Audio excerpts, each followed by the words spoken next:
Hey everyone, and welcome to another installment of Tom's World. Today we are back in Neshaminy State Park. I haven't been here for a little while, been kind of neglecting it. I've had my own stuff going on in my life. Wonderful things. Anyway, we are back here not just for the garden. Of course we're going to go to the garden, but there's also been another group of volunteers in here, and they've been clearing out some land, and I haven't seen what they've been doing for a little while, so I'm very curious. It was looking really good the last time I was here. So, let's get in there and check it out. All right, so we're coming from the garden. We're leaving out the side, and we're going to make a left, and that is the area they were clearing out. And it looks like they actually started clearing this area out here too, unless it was the team of volunteers I belong to. I've been a little out of touch with things in the last week or two, as I've mentioned. I've had some things going on in my life. We're just going to go in here and check this out, by the way, because I could see where they uncovered something I discovered some time ago. But I've been a little busy in the last couple weeks. Had some things going on in my life, but I'm getting back to making videos. Okay, this is the thing I discovered, and they have, oh man, I mean, I understand why the maintenance crew needed to spray paint these blue. It's just a shame, because these mangled metal pieces here are all part of what used to be the wrought iron fence that went around the entire garden when it was originally made. I mean, obviously these can't really be salvaged. If anybody I know works with metal and they would like to try to do something with these, you could always contact the office here at Neshaminy State Park, and maybe they might be willing to let these go. I'm not sure. I'm not speaking on their behalf in any means, or by any means I should say, but maybe, I mean, it would be great if something could be made of these, be preserving part of history sort of in a way. I don't know, but yeah, it's right outside the garden, so just watch your step when you come out here. So they've obviously been working back here. They've cleared out a lot. This is amazing, actually, when you think about how densely wooded this area was here. And you can see going out that way that they've cleared out a lot too, and we'll get down there just a minute. But I'm noticing a piece of concrete here.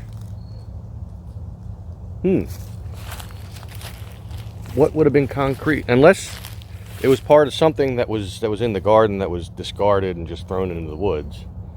It doesn't look like it was really shaped in any way. It's just like a lump of concrete with little rocks in it. Although it does have a little edge right there. You know, if this gimbal would stop turning on its own, would be really nice. There we go. It does have a little edge on the inside, so it was probably to something, but who knows if it was important or not, and we have no way of really knowing. I'm just looking around like, wow. I mean, I haven't been here for well over a week. Well, not well over a week. We'll say about a week. And I know they were coming here just about every day and clearing stuff out.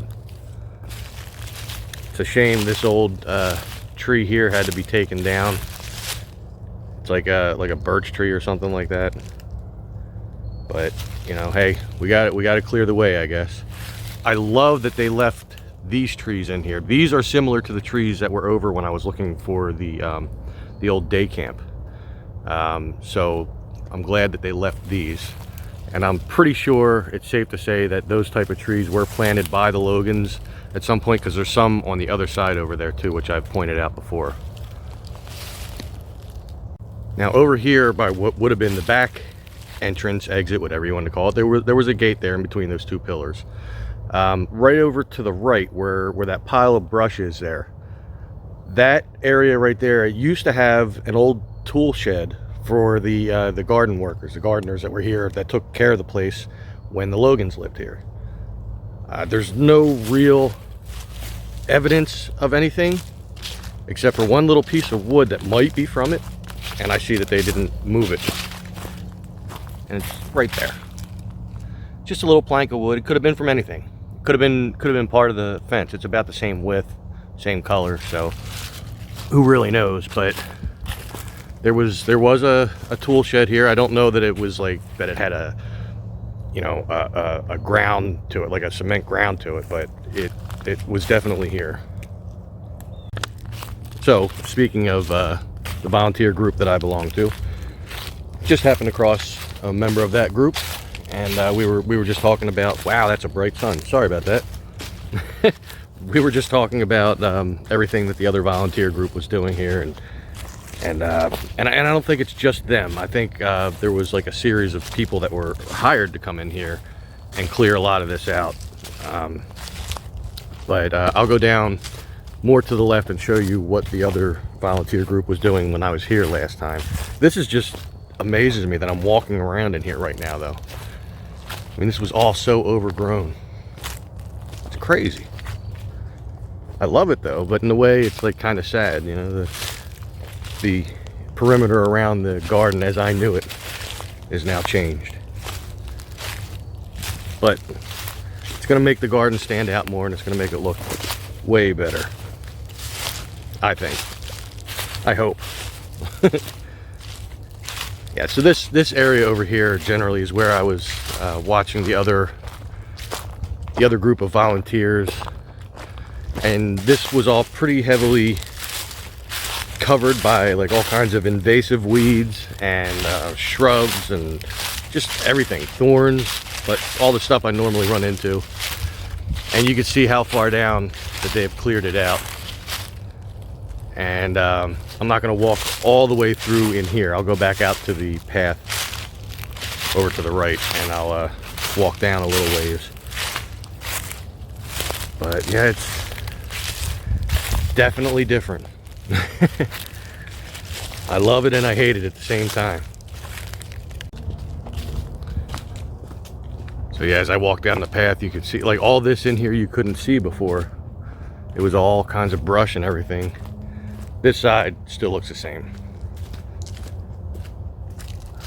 But yeah, it's way different. I saw the head maintenance guy was down here the one day yanking out stumps of dead trees, and it's just unbelievable though, the difference. Makes me feel like I'm not in the same spot. It's crazy. See, now here is another view of everything that's been being cleared out, and you can almost see all the way to the garden, up to the wall. You have to really look for it there in the center of your screen, but I can see it with my eyes here. I can even see the fence and everything. Maybe if I put you up a little, I don't know. But yeah, a lot of this has been cleared out. Like I said, it's awesome, but at the same time, I don't know. I just kind of got used to the way things were, you know. Not everybody likes every kind of change, but I'm trying to be on board with this one. Off to the side of where they're clearing everything, you could see these little clumps of cement with rocks in them. And if you look just to the right and back from, well, we'll just say in between those two concrete / rock things, it almost looks like that there's a wall made of stone there. And the reasoning for that, from what I've come to understand, looking at old maps, hand-drawn maps and stuff like this, there was a man-made pond here. And I'm not sure exactly what the shape of it was or how big it was, but that's definitely got to be part of the wall of it. And you can see the depression in the ground.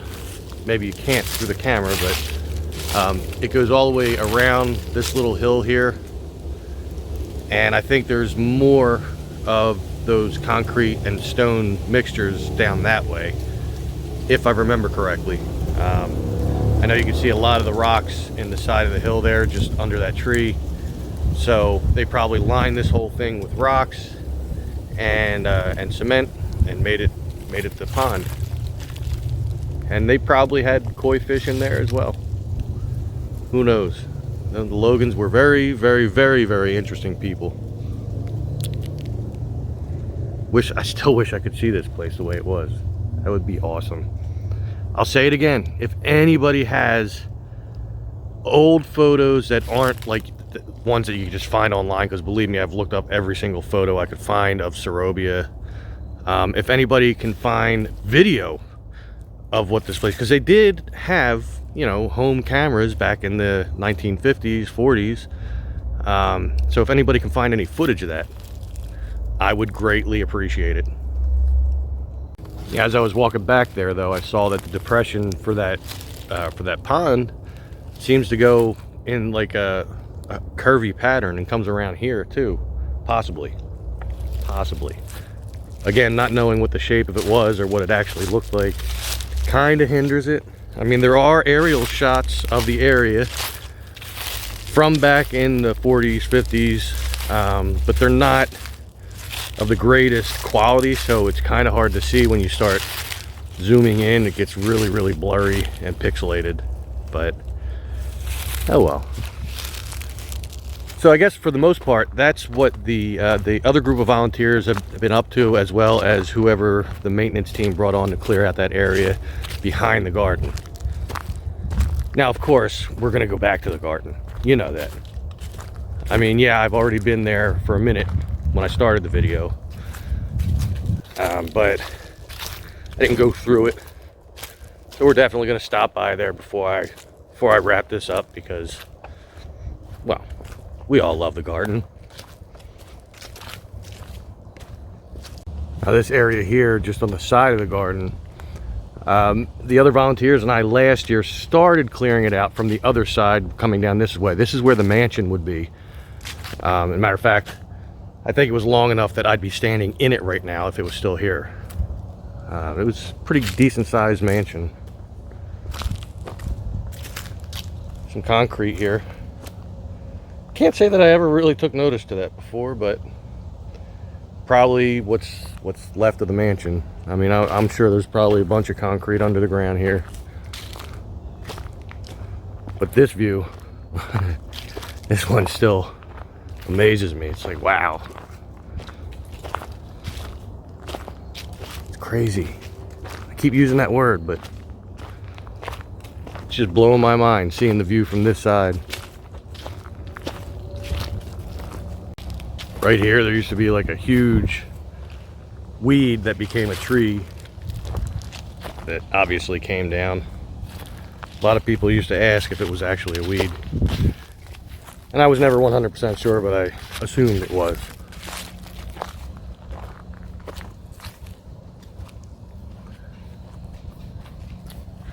Definitely needs a mowing in here before the season's done.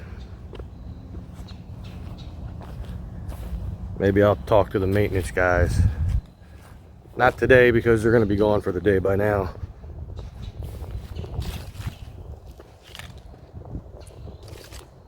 Still love this place though. You can see that the other volunteers cut back some of the hostas that were growing in here and laid down all the little seed pods that came off of it. I saw that before the leaves fell. But yeah, it looks a little, sorry, didn't realize I wasn't pointing at the hostas. It does look a little bleak right now, but be assured, come next year, next season, that's gonna be even more lush than it was this year. So, but a lot of the plant life still growing in here. All the ferns still doing well, still green. The two columbine plants looking good.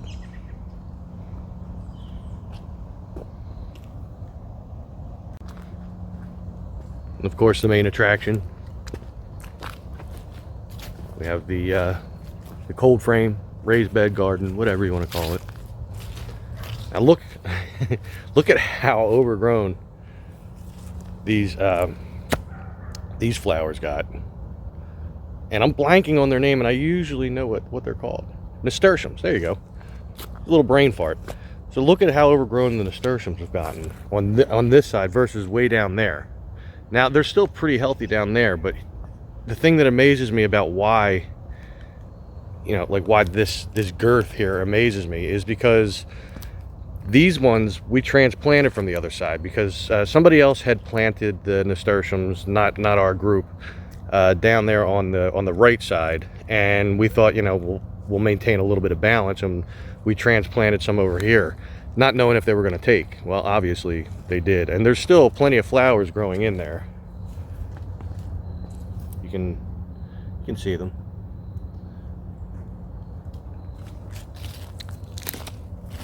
Now these plants, the bee balm, they've gotten some kind of white mildewy thing on them, but we've been told that should be fine. You know, they'll come back nicely next year, hopefully. The black-eyed Susans, well, of course, all the flowers are gone. The cardinal flower back there, it's looking kind of brown. Wonder if that's any cause for worry, or if it's just part of its hibernation process. A lot of the stuff in here is doesn't look anywhere near as impressive as it did this past spring and summer. But the one columbine plant, still impressive. That's gonna have so many flowers on it, I cannot wait. It's my favorite type of flower. Yeah, see, the ones on this side, they're not as bushy, but they're still healthy, very healthy.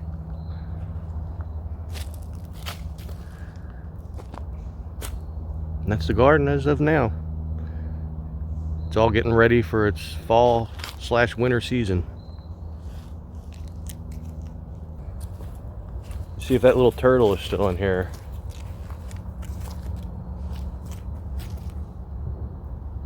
See, I'm not seeing him. Yeah, I looked all around in there. I didn't see him in there. He's probably just on the bottom, unless he climbed to get out. But I guess that'll probably be the last we see of any life in here for this season. Now these trees here on the side, I believe they're called ginkgo trees. They have little fruits that drop off and they smell really, really bad. But last year by this time, all the leaves I think had already started changing. They were all like yellowish or orange or something. This year they seem to be hanging on to their green color for now. But when they change, it changes quick, and then before you know it, they're all bare. So I'd say in the next couple weeks, if you want to see these particular trees and their fall foliage colors and stuff, I'd say to get down here in the next couple weeks, and if they're still green then give it like a week or so and try again. But all through the park, and you can see through the trees there that some of the colors are changing. I expected there to be more, but there really wasn't. A lot of it was still green. But we have like maybe another week or two, I'm guessing, estimating. And of course, the chessboard. Wouldn't be a complete visit to the garden without checking this out. I know in past videos I've talked about how the grass seemed like it was thinning out. The other volunteers did lay down some grass seed. I do see some more growth. It's been at least 3-4 weeks since the grass seed was laid down, and I think they laid down more after that. So it's hopefully on its way back. We believe that the grass that was donated here might have been more intended for sun and not shade. Like you can see this, where the sun's hitting that, you can see it's kind of balding. So we're using grass seed that is good for both sun and shade, because different parts of the chessboard do get some sun. Most of it's shade most of the day. So hopefully next year that'll be looking a lot better than it does right now. Anyway, I think I'm gonna wrap this up. I'm gonna get out of here. I know the park closes earlier this time of year. We just did the moving the clocks back an hour, and plus the sun setting earlier. So if you love walking around the park, just make sure you get here. Well, it closes, we'll say like around 4:30-ish, somewhere in there. The time varies day to day depending on the actual sunset for the day, I believe. But that's the official close time, is sunset. And it's still a beautiful place to be, though. I do love this place far more than I could express to anyone. So anyway, if this is your first time here, make sure that you hit that subscribe button and then click that notification bell and select all. That way you'll be sure to get notifications as soon as I upload new videos. I know that I have not uploaded a whole lot of videos in the last month, and I know I said I would. As I mentioned in the beginning of the video, I've been a little preoccupied with life. Been doing some stuff at home. Been in a new relationship with an old friend. Things have been going great on every front, and I've just been enjoying life. I will be making more videos. I do have places to go. This weekend, I will be in Maryland, and if there is time, the girlfriend and I will be heading out to an area. It's about an hour away from where we'll be staying, and it's actually a filming location. So this would be my first filming location, so that's exciting. I wanted to do filming locations for a long time, but living in the Philadelphia area, yeah, there's a lot of them, but they've been overdone. I mean, how many times are you going to see the house where Rocky lived, or the steps at the art museum, or, you know, I mean, there's other movies that were filmed here, and I could possibly find some of their locations, but they're not always in great neighborhoods. So out in Maryland, this one place, I'm not going to spoil what it is just in case I don't go there yet, and I don't want to get everybody hyped up for it. But it was a movie that a big deal was made about around its release time, but not a lot of people really liked when it came out. But still, it's a cool location. So you know, stay tuned for that, definitely. If I don't get it this weekend, I will get it eventually. But anyway, as I was saying, yes, make sure you subscribe, make sure you click the notification bell and select all. Make sure you give this video a big thumbs up. It really does wonders for me with the YouTube algorithm. Whenever people subscribe, whenever people like videos, when they comment, I love everything that everybody has said to me. You've all been so supportive, and I appreciate each and every one of you. Also, the fundraiser for this beautiful place is still alive and kicking. So you make sure you go check out the Sarobia fundraiser. The link is in the description. You can click on it. It's got some history there. You can learn a little bit about the place. I also give history in my past videos, which you can find on my channel. And yeah, check them all out, because a lot of people seem to like watching the progress of us digging up all these paths and bringing flowers back, and just the general maintenance of this. Plus, I've gone around in this park looking for other things, day camps, stuff like that, and I have way more locations that I'd like to get to. So definitely stay tuned for all that. Check out the fundraiser. If you cannot give and you still want to contribute some way, then just share out the link, and that in itself does wonders for us and the fundraiser as well. All money that is made from the fundraiser goes right into this garden. None of it goes to anything or anyone else. So even if you can only give $1, give $1. If you could just share out the link, then definitely share out the link. Anyway, I'm gonna get out of here, go back to the parking lot, get in my car, gotta go check on Mom, and then get home and make dinner for Dad. So I will catch you all in the next one. Make sure you stay safe, stay healthy, and take care.